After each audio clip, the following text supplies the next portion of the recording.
One, two.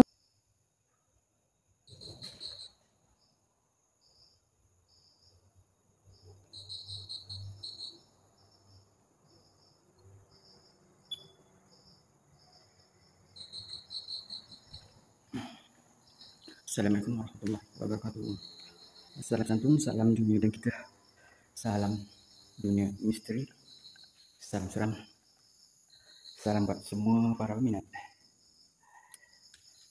yang meminati misteri, seram dan sebagainya. Saya DK, pemilik channel ini, melakukan ekspor, boleh katakan ekspor kedua saya. Namun ini adalah secara rakaman. Okey, baiklah, ini ekspor sulung channel DK. Dunia dan kita. Channel dunia dan kita masih belum mempunyai hala tuju yang jelas. Jadi saya melakukan apa saja yang terlintas, dan apa yang saya mahukan di sini adalah saya ingin mencuri bidang penciptaan digital ataupun senang kata media sosial ini, dan juga cuba mahu mencari rezeki di dalam bidang ini. Maaf sekiranya percakapan saya, pertuturan saya terbatah-batah, okay? Kerana saya bukan seorang yang profesional, dan juga ekspor malam ini bukanlah ekspor yang jelas untuk mencari ataupun memang khusus ataupun khas untuk mencari entiti atau sebagainya, makhluk-makhluk atau sebagainya, tidak. Saya bukanlah orang seperti itu. Saya bukan orang paranormal, senang ceritanya, pada kata lain. So sekarang saya berada di sebuah banglo tinggal yang dimiliki oleh keluarga Cina sebelum ini. Banglo ini terletak di Lancang, Pahang. Banglo ini amat luas dan juga mewah sekali. Boleh dikatakan banglo ini bernilai jutaan ringgit jika anda dapat melihat keadaan lantai dan juga struktur bangunannya, pembinaan bangunan ini, juga bagaimana keadaannya. Saya yakin anda setuju dengan apa yang saya katakan, banglo ini bernilai jutaan ringgit. Namun setelah terbiar kosong, akhirnya banglo ini dimasuki oleh pelaku-pelaku yang tidak sepatutnya, pelaku yang merosakkan segala benda yang berada di dalam banglo ini. Walhal barang-barang yang dimiliki yang berada di dalam banglo ini amatlah mewah. Ini sebahagian yang tinggal dan juga banyak sekali pecah-pecah kaca kat sini. Dan saya telah menolaknya ke tepi untuk memudahkan saya melangkah di dalam banglo ini. Lihat saja, amat mewah banglo ini, dan ini yang masih tertinggal. Boleh katakan mereka yang menjarah bangunan ini tujuannya hanya untuk mendapatkan ataupun mencuri kabel-kabel rumah, kabel elektrik, wayar elektrik di rumah ini. Dan jelasnya mereka itu bodoh. Lihat saja, jendela ini masih ada digantung di dalam banglo ini. Ini adalah ruang tamu, dan juga pesannya terdapat bilik. Setelah saya masuki tadi, bilik ini adalah mungkin untuk memasak kerana terdapat peralatan yang masih tinggal almari lauk di dalamnya. Baiklah, kita terus saja dengan sedikit penerangan tadi. Okey, saya harap ini dapat sedikit sebanyak dapat memberikan gambaran kepada para penonton bagaimana keadaan banglo ini. Lihat saja, tiang-tiang ini pula adalah kawasan meletak kenderaan, bahagian meletak kenderaan. Dan ini pula adalah ruangan ataupun kawasan posh ataupun tempat meletak kenderaan. Luas ya, jaraknya amat luas sekali. Pos ini dibangunkan di atas 6 batang tiang bunga, dan jarak di antara satunya, jika saya lihat daripada mama yang ada, mozaik yang ada di sini,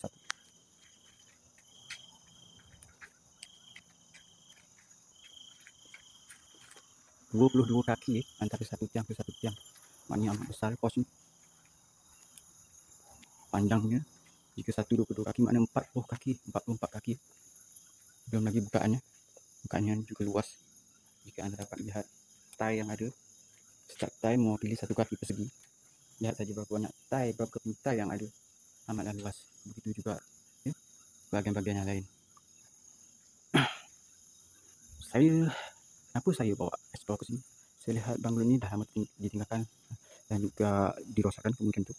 Lokasi banglo ini kita letak di atas bukit, jauh daripada rumah-rumah yang lain, dan sudah semestinya orang kata aura horor, aura seram. memang sangat, orang kata apa, sangat rapat dengan banglo ini. Sudah pasti sangat rapat dengan ini. Namun kamera saya tidak dapat shot jelas ya.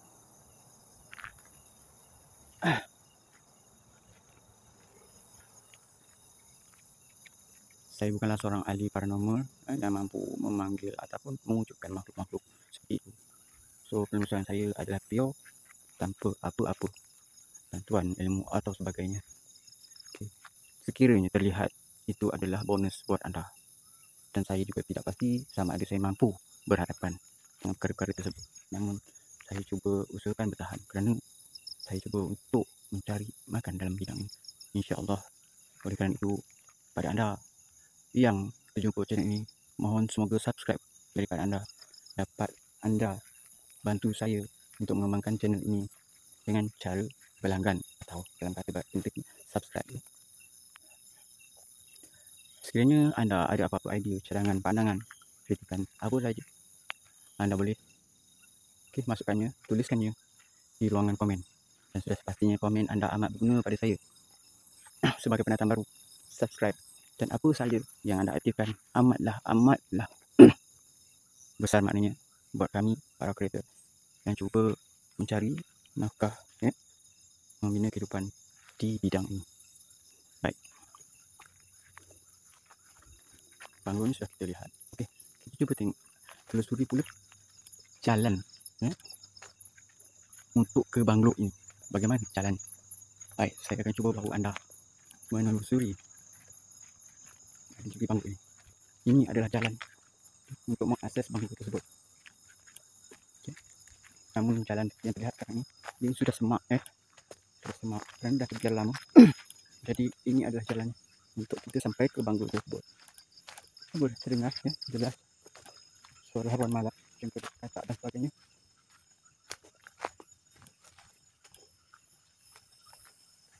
Kiri kanan dipenuhi dengan tanaman resam. Ini resam, bagi siapa yang tak kenal resam, ini resam. Okay. Jadi begini keadaan. Untuk sampai ke banglo kita harus menaiki bukit ini. Okay. Dan jarak ataupun untuk sampai ke salah satu ini kan pemilik banglo ni amatlah jauh ya. Jadi rumah tersebut dengan banglo ini sudah pastinya jauh. Okey. Jadi yang di sini sekurang-kurangnya anda dapat memahami betapa jauhnya jarak ataupun betapa terasingnya banglo tersebut dengan penempatan ataupun rumah-rumah yang lain. Okay.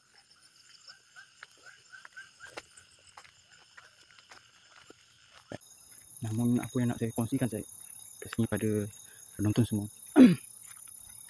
Okay. Jujur saya katakan, memang ada satu perasaan aneh apabila saya explore di kawasan banglo ini. Okay. Memang dapat merasakan aura-aura tersebut. Sekarang saya sedang merasakannya. Semoga saja saya kuat. Terus ke depan sana ada satu lorong yang di mana sebelahnya sana terdapat ladang sawit, dan juga di hadapan sana mempunyai satu cerita yang memang amat rapat dengan misteri seram. So saya mungkin akan mendapatkan bantuan kawan saya untuk menelusuri ke depan sana. InsyaAllah nanti ya. Buat masa ini hanya di sekitar banglo ini. Ada sejarah di hadapan sana. Baik. Allahu Akbar. Jadi mungkin ini adalah medan di mana saya dapat belajar bagaimana berhadapan dengan fenomena yang sebegitu. Saya tak mempunyai ilmu untuk itu dan juga saya tidak berani nak cuba memanggil itu kerana saya tidak mempunyai walaupun sebesar biji sawi ilmu tentang itu. Baik. Lihat saja banglo ini setelah berdarah. Amatlah menyedihkannya. Sayang sekali. Namun begitulah. sebenarnya resam ataupun resmi kehidupan dunia ini. Harta yang kita cari, yang kita kumpulkan jika sebab petang harinya, apabila setelah maghrib, boleh dikatakan ada bunyi-bunyi yang terhasil, tak tahu apa yang membuatkan bunyi terhasil. Seperti sesuatu yang jatuh dan juga seperti sesuatu mengetuk-ngetuk, ya. Bermacam-macam bunyi yang ada, namun bunyi tersebut tidaklah saya rakamkan di sini. InsyaAllah jika ada orang kata kesempatan, barangkali saya akan merakamkannya buat anda semua. Okey. Baiklah, untuk explore pada kali ini, pada malam ini, ya, saya sedikit memohon kepada anda yang singgah ataupun telah melihat video daripada saya ini, saya mohon bantuan anda dengan subscribe. Ya, jangan lupa untuk subscribe channel ini. Mohon kepada anda, subscribe yang anda berikan amatlah bermakna dan amatlah besar maknanya bagi saya dan juga bagi para kreator-kreator yang baru. Iaitu mohon sangat-sangat bantuan daripada anda agar kami dapat berkembang lagi di masa hadapan. Baiklah, oleh itu saya akhiri video pada kali ini. Salam seram, salam misteri, salam dunia dan kita. Jangan lupa jumpa lagi di video yang akan datang. Assalamualaikum, bye bye.